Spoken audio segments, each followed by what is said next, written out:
18వ తారీఖు ఏప్రిల్ నెల 2024 సంవత్సరం. ఈరోజు దేవుని వాగ్దానము. యోహాను సువార్త 3వ అధ్యాయము 16వ వచనము. దేవుడు లోకమును ఎంతో ప్రేమించెను కాగా ఆయన తన అద్వితీయ కుమారునిగా పుట్టినవాని యందు విశ్వాసముంచు ప్రతివాడును నశింపక నిత్య జీవము పొందునట్లు ఆయనను అనుగ్రహించెను.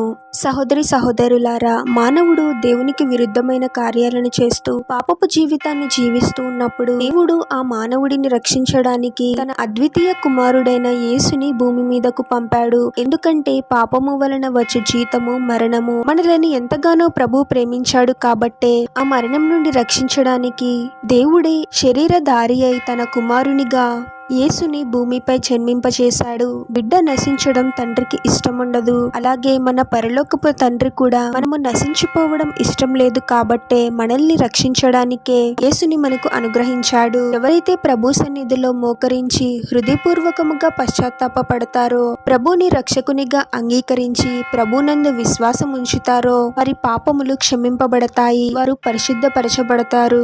వారు నిత్య నరకాగ్ని నుండి తప్పించబడిన వారే యేసుక్రీస్తు ప్రభు ద్వారా నిత్య జీవము అన్న బహుమానాన్ని పొందుకుంటారు. ప్రార్థన. పరిశుద్ధుడవగు యేసుక్రీస్తు ప్రభు, ఆమె పరిశుద్ధమైన పాదాలకు వేలాది వందనాలు, స్తుతులు, స్తోత్రాలు చెల్లించుకుంటున్నాము తండ్రి. మరొక నూతన దినములోనికి మమ్మల్ని క్షేమంగా ప్రవేశింపచేసిన దేవా మీకే స్తోత్రం తండ్రి. పాపము వలన వచ్చే జీతము మరణము. ఆ మరణం నుండి తప్పించడానికే మీరు శరీరధారి అయి యేసుగా భూమి మీదకు వచ్చారు ప్రభువా. మా కోసము ఎన్నో శ్రమలను అనుభవించి శిలువ మరణాన్ని పొందారు ప్రభువా. మీరు మా కోసం చేసిన త్యాగాన్ని గుర్తించగలిగే హృదయాన్ని మాకు దయచేయండి తండ్రి. మా హృదయాలలో నిజమైన పశ్చాత్తాపాన్ని కలిగించండి ప్రభువా.